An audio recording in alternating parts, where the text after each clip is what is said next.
Alright, so as we begin chapter 9, what we're going to be doing is graphing quadratics. So today, as we get started in chapter 9, 9.1, just remember a quadratic is just a polynomial to the second degree. So examples of a quadratic might be something like y equals x squared, y equals 4x squared plus 7, or y equals negative 3x squared plus 7x plus 1. Okay, so that's where we're going to be heading. The simplest quadratic function, which we call the parent function, if you remember, we had the parent function for the absolute value, y equals the absolute value of x. That was our parent function, and we just shifted that around. Well, there's something similar with this. We have y equals x squared is considered our parent function, or we might say f of x equals x squared.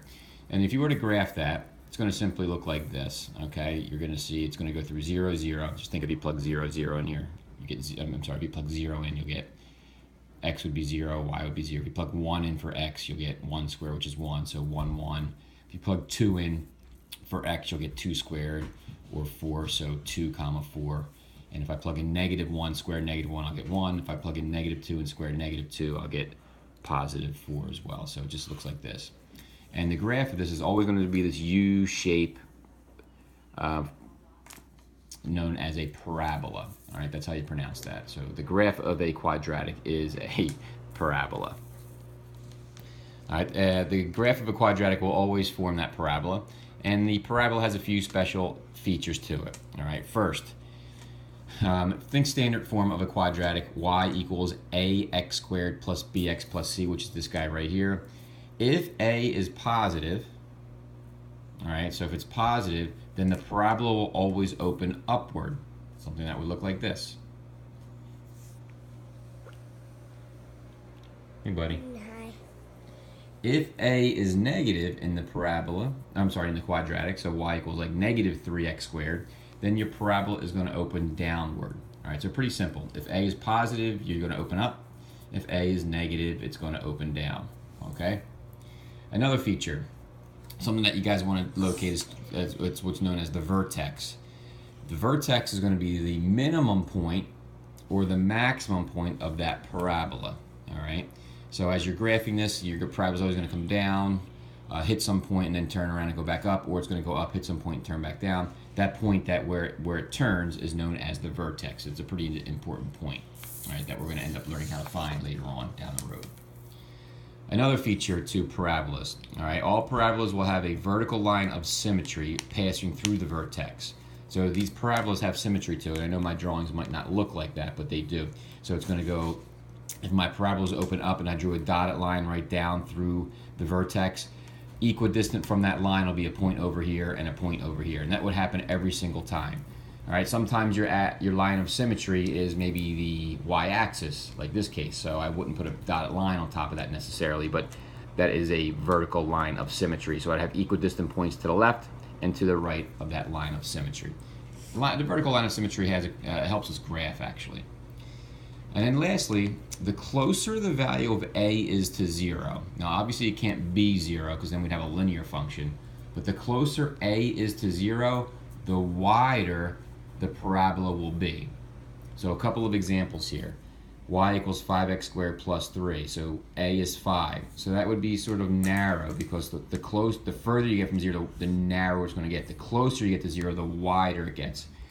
Y equals negative 1/2 x squared. Now we know it's going to open downward because it's negative, but since 1/2 is getting closer to 0, it starts to get wider. That's the orange one.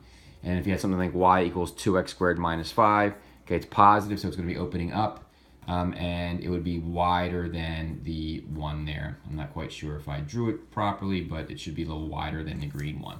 All right, so from wider to narrower, not necessarily opening up or down, but these three, this would be the widest, this would be the second widest, and that would be the least widest based on your values of A. Okay. The other values that we'll talk about later on down the road, B and C, what happens to those things, they just kind of shift things around a little bit. All right. So why don't you, to just check this out, if you grab your Chromebook and were to just go to desmos.com and plug in a bunch of different types of quadratics, thanks buddy, and just see what happens. See what happens when you change some of the values of A, B, and C. All right. So today you're going to be doing an assignment, and you're going to be asked to graph quadratics. So really to graph them right now, you're going to go back to basics and you're going to create a table of values, plug in a bunch of numbers, some positive, some negative, and plug in 0 is always a good number to plug in, just like we did before. All right, and create those tables of values, plot those tables, or plot those ordered pairs, and try to locate the vertex if you can, and use the axis of symmetry to help you. So for example, if I was doing y equals x squared minus 3, I could plug in 0, I'll get negative 3. If I plug in 1, 1 squared is 1, 1 minus 3 would be negative 2. If I plug in negative 1, negative 1 squared is positive 1, 1 minus 3 still is negative 2. You can see I plugged in 3, I got 6. I plug in negative 3, I get 9 minus 3, which is also 6. And then plotting those points, I can see where my vertex is. I just connect them in a nice U-shaped curve there as I do it. All right? And that's what I would like you guys to try to do today. See if you can just plot some of these and see what happens. You will notice, just as a little helpful guide here, if there's no b term, so if it's just like x squared minus 3, basically all you're doing is taking your parent function, which we talked about earlier, y equals x squared, which was going through 0, 0, opening up, and just shifting it down 3 units. That's all that's going to happen there. Now, if there's a coefficient out in front of a, then you got to plug some points in, but really you're going to take that parent function and sort of shift it around and maybe widen it or narrow it or flip it upside down if a is negative. All right, so try those today. We'll get back to the test tomorrow. Thanks, Angela. We'll get back to the test tomorrow. And good luck, all right? See you tomorrow.